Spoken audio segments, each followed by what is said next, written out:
ทำไมจัดบ้านมา3 ปีแล้วยังไม่เสร็จรู้สึกเหมือนเป็นนายกแล้วมีคนมาถามว่าแบบบริหารมา3 ปีแล้วมันยังไปไม่ถึงไหนอะไรอย่างเงี้ยสวัสดีครับทุกคนครับบล็อกกิติครับวันนี้จะมาคุยกันเรื่องทำไมผมยังจัดบ้านไม่เสร็จใน3 ปีจริงๆผมจัดเสร็จแล้วบางส่วนแต่ที่ไม่เสร็จส่วนใหญ่อะเพราะว่ามันมีของใหม่ๆเข้ามาในชีวิตตลอดเวลาผมเลยจะมีความจำเป็นที่ต้องครีเอทีฟหาวิธีต่างๆที่จะสามารถเก็บเครื่องมือและของใช้ของผมให้ได้มากขึ้นในที่ที่เท่าเดิมเลยเป็นสาเหตุที่ว่า3 ปีมันเลยยังไม่เสร็จคือมันยากอ่ะเพราะว่าเราใช้ชีวิตอยู่ในสังคมทุนนิยมใช่ไหมตอนเนี้ยผมยังไม่สามารถพึ่งพาตัวเองได้100%เพราะฉะนั้นเวลาซื้อของอะไรใหม่ๆเข้ามาก็จำเป็นที่ต้องจัดของใหม่อยู่ดีปะมันก็เลยยังไม่เสร็จแต่เคยเห็นพี่บอสทำคลิปหนึ่งที่ชื่อว่าผมจัดบ้านเป็นแล้วครับแม่เนี่ยสรุปว่าตอนนี้เป็นหรือยัง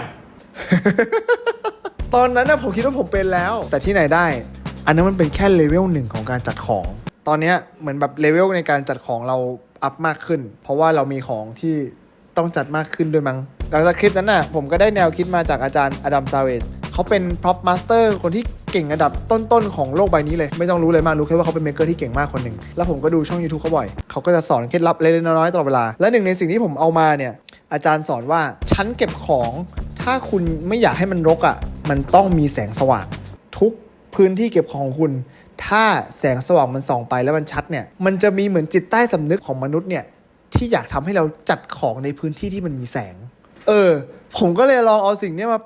ประยุกต์ใช้กับตู้เก็บของแล้วตั้งแต่ที่ผมติดไฟมาเนี่ยผมก็เจอว่ามันจริงว่ะพอเวลามันสว่างเราก็อยากที่จะจัดของมันมากขึ้นแล้วก็ผมก็ย้อนไปดูตัวเองอันนั้นเป็นชั้นเก็บของอุปกรณ์อิเล็กทรอนิกส์เก่าของผมเนี่ยชั้นไหนที่มีไฟอ่ะผมสังเกตว่าผมจะแบบจัดมันได้เป็นเรื่องเป็นราวมากกว่าส่วนชั้นไหนที่ไม่มีไฟนะก็คือซ้อนๆกันเอาให้ของมันเก็บได้ก็พอละเดี๋ยวจะใช้อะไรค่อยมาคุยเอามันเป็นอย่างเงี้ยก็เลยโยงมาข้อที่2ข้อที่2ที่ผมเรียนรู้มาก็คือว่าลิ้นชักและก็ตู้ปิดเนี่ยเป็นอะไรที่ไม่ดี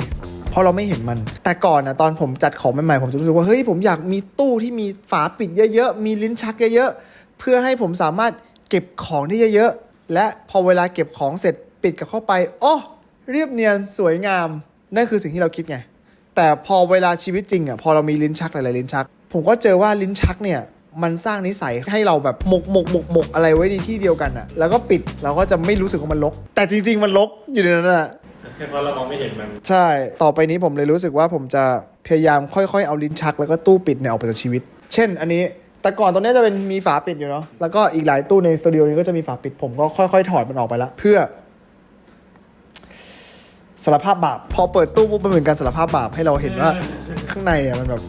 รกแค่ไหนแล้วเราต้องทำอะไรกับมันหรือยังอะไรเงี้ยจึงโยงมาที่ข้อที่3ของผมของทุกชิ้นเนี่ยต้องมีบ้านเป็นของตัวเองคือแบบมีบ้านจริงๆนะเหมือนคนเราที่ต้องมีบ้านอยู่มีที่นอนน่ะของก็ต้องเป็นอย่างนั้นเหมือนกันเพราะว่าของทุกชิ้นน่ะมันมีประโยชน์แค่ตอนที่มันกำลังทำงานอยู่หรือตอนที่เรากำลังใช้งานมันซึ่งเราจะทำ2 อย่างนี้ไม่ได้เลยถ้าเราหามันไม่เจอการที่เรามีบ้านให้กับสิ่งของเหล่านี้มันจึงเป็นเหมือนแบบจุดเซฟให้กับเรารู้ว่าสิ่งของชิ้นนี้อยู่ที่ไหนยกตัวอย่างเช่นอะไรที่ผมใช้บ่อยเปเปอร์ลังแล้วกันเวลาผมจะส่งพัสดุผมก็จะไปหยิบเปเปอร์ลังมาก็เป็นปรินเตอร์จิ๋วที่ต่อบลูทูธกับโทรศัพท์ใช่ปะผมก็จะรู้เลยว่าเปเปอร์ลังเนี่ยบ้านมันอยู่ชั้น3เชลนี้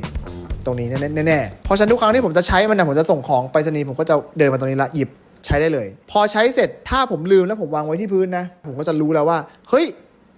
ไอ้นี่มันอยู่ที่พื้นผิดที่ไม่ใช่บ้านของมันผมต้องเอามันกลับไปวางบ้านที่เดิมซึ่งก็อยู่บนเชลฟ์ผมก็แค่หยิบไปวางบนเชลฟ์แล้วพอครั้งหน้าที่ผมจะหามันใหม่ผมก็จะหามันเจอทุกครั้งแล้วก็หนึ่งในสิ่งที่ผมได้รับมาจากระบบเนี้ยที่ผมรู้สึกว่ามันเท่มากๆที่ระบบลิ้นชักให้ผมไม่ได้อะ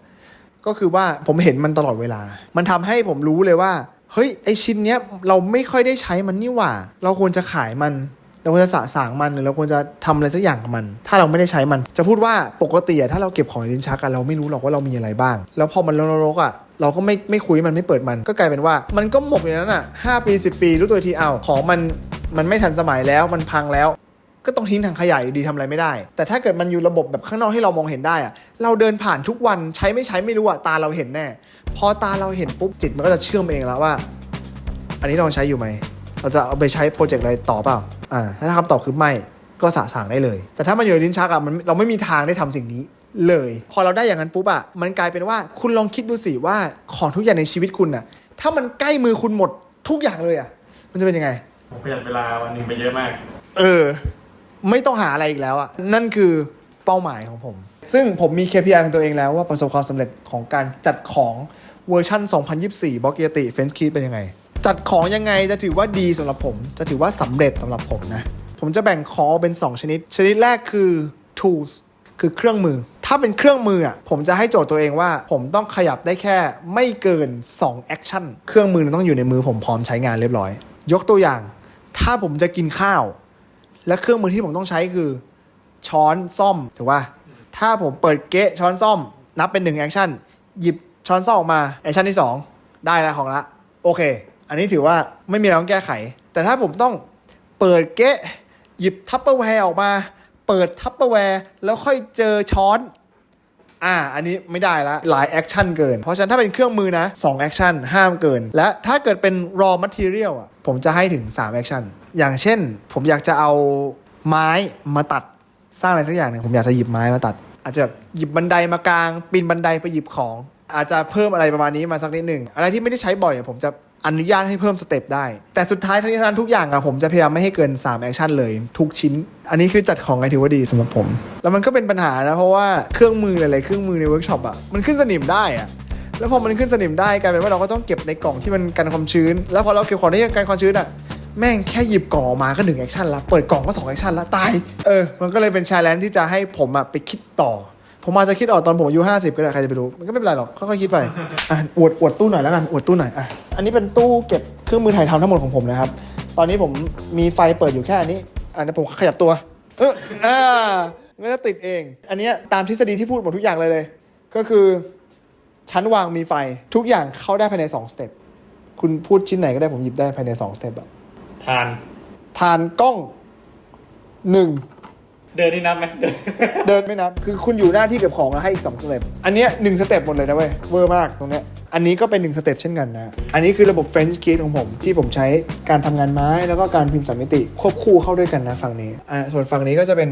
ไม้สมมุติผมบอกว่าอยากได้ขาตั้งไฟ LED ใหญ่ถ้าเป็นแต่ก่อนจะเป็นไงแต่ก่อนจะมีกล่องอยู่ตรงนี้ครับแล้วก็จะมานั่งคุยกันในถังใช้เวลาประมาณครึ่งนาทีอันนี้จะเป็นแบบขาใหญ่หนักว่ะโคตรหนักผมหยิบได้ภายใน1สเต็ปทุกคนเอาออกมาไวแค่ไหนกลับไปต้องไวเท่ากันนะเว้ยนะปึ๊บเสร็จแล้วเรียกว่าถ้าเราเดินมาเห็นแล้วแบบมันโล่งๆเนี่ยตรงนี้อุปกรณ์มันไปอยู่ไหนแล้วก็ต้องไปตามหาละใช่เราจะรู้ละอะไรสักอย่างมันหายไปเช่นอันนี้นะฮะอันนี้หายไปไหนก็อยู่ในมือคุณไงใช้อยู่ แล้วก็อันนี้มาใหม่อันนี้มาเมื่อวานเลยเป็นเชลที่ผมทำขึ้นมาก็ผมก็จะเห็นว่ามันเชลอย่างนี้เป็นเชลอย่างนี้เลยผมใส่ชั้นไหนก็ได้นี่ย้ายชั้นได้ด้วยได้ทุกชั้นนี่ปึ๊บแล้วก็อันนี้เหมือนกันอันนี้เป็นที่ชั้นแบบ18650ของผมโอ้สวยเลยเนี่ยสวยป่ะเหมือนมีเคสแล้วก็ประเด็นคือนี่เอาออกได้นี่เอานะมันก็ใส่ได้เข้าใจป่ะวางได้เลยคือมันระบบเดียวกันหมดเลยเข้าใจป่ะมันง่ายมากเลยเว้ยทุกคนทะดาอันนั้นก็เป็นแรงบันดาลใจที่ผมได้รับมาแล้วผมก็เอามาทำให้ทุกคนเห็นแล้วก็จะทำต่อในอนาคตนะครับคือตอนนี้อัปเกรดมาจากเมื่อก่อนที่เป็นลิ้นชักตอนนั้นคิดยังไงตอนนั้นทำไมถึงเป็นลิ้นชักคืออากงผมเป็นหมอจีนคุณเคยเห็นร้านยาจีนป่ะลิ้นชักมันเยอะเพราะฉะนั้นผมโตมากับการเห็นบ้านอากงนั้นเป็นอย่างนั้นผมก็เลยคิดว่าอากงเนี่ยเขามียาจีนแม่งเป็นแบบเป็นร้อยหลักร้อยชนิดแล้วเขาก็เลือกการเก็บยาจีนโดยการใช้ลิ้นชักผมก็เลยคิดว่ามันก็น่าจะดีที่สุดแล้วแหละผมก็เลยลองใช้ไงปรากฏว่าผมไม่ได้เก็บยาจีนเว้ย มันก็เลย มันเลยอาจจะไม่เวิร์กแต่ตอนเนี้ยพอใช้ไปเรื่อยเราก็เจอแล้วว่าลิ้นชักมันเรียบร้อยจริงนะสายตามันเรียบร้อยจริงแต่ว่าข้อที่หนึ่งก็คือว่าเรามองไม่เห็นของข้างในแล้วก็เราต้องหลายสเต็ปในการหยิบมันแล้วก็มีสิทธิ์สูงที่เราอาจจะหมักหมมในลิ้นชักนั้นมันเป็นพฤติกรรมบางอย่างของมนุษย์ใช่ไหมก็หลังจากวันนั้นน่ะที่ผมใช้เครื่อง X2 ยิงเลเซอร์สร้างลิ้นชักออกมาใช้มากมายวันเนี้ยผมก็จะมาอัปเกรดเครื่องมือให้ทุกคนได้ดูกัน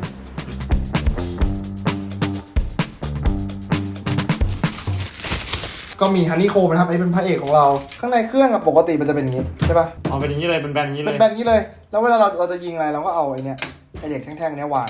เราก็เอาชิ้นงานที่เราจะยิงเนี่ย มันก็จะล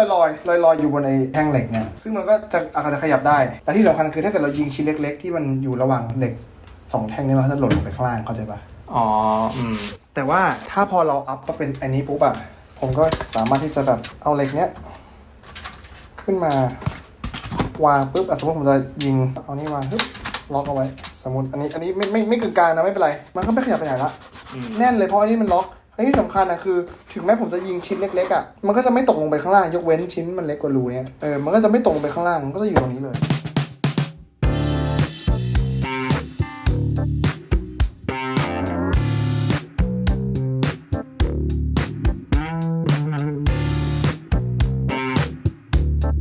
อัปเกรดเสร็จแล้วครับคือมันจะสูงขึ้นใช่มันจะสูงขึ้นก็อยู่ที่ว่าผมอยากตั้งความสูงเท่าไหร่สมมติว่ามันเป็นชิ้นที่หนาอย่างนี้เลยคุณจะทำยังไงเพราะว่าถ้าคุณวางเข้าไปตรงๆเนี้ยคุณวางไปอย่างเงี้ยมันไม่ได้หัวเลเซอร์มันวิ่งชนเพราะฉะนั้นวิธีการแก้ที่ทาง X2 เขาคิดมาแล้วก็คือ เราก็ขยับชั้นมันลงมาชั้นที่2อย่าลืมนะฮะว่าอันนี้เป็นสมมุตินะครับสมมุติว่าไอ้สิ่งนี้อาจจะเป็นไม้ก็ได้อาจจะเป็นพลาสติกอาจจะเป็นวัสดุอะไรสักอย่างหนึ่งที่มันหนาขนาดเนี้ยแล้วคุณอยากจะยิงเลเซอร์คุณก็สามารถเอามันมาวางในท่านี้ได้แต่จริงๆถ้าจะตัดกระดาษรังไม่ควรทำแบบนี้ถ้าเป็นกระดาษรังคุณก็ตัดเลยสิง่ายกว่าเยอะเลย อันนี้เป็นแบบทดลองให้ดูเฉยๆ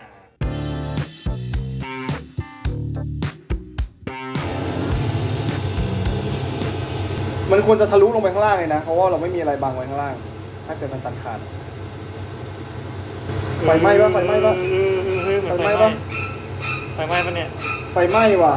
เฮ้ยไฟไหม้หัวแล้วโอ้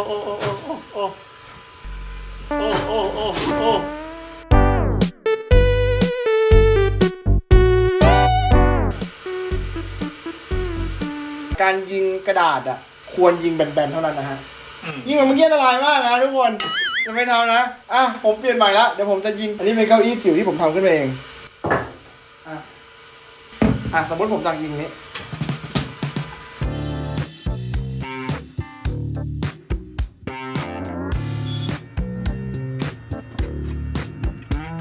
โอ้เฮ้ยเนียนนะเนี่ยใช่ป่ะอันนี้คือผมยังไม่ได้จูนนะครับทุกคนอันนี้คือผมแบบกะเอาก็ใช่ปะกะเอาว่าจากประสบการณ์มันน่าจะประมาณนี้แหละขอบคุณ X2 นะครับที่ส่งตัว Riser มาให้ผมใช้นะครับขอบคุณมากเลยก็จบแล้วกันนี้แต่ว่าวันนี้ที่จะมาอัปเกรดเครื่องนี้ให้ดูเพราะว่าเราจะทำกล่องใส่อันนั้นกันต่อใช่ไหมเพราะว่าผมอยากจะแบ่งเซกชันมานิดนึงผมก็จะใช้เครื่องเลเซอร์เนี่ยยิง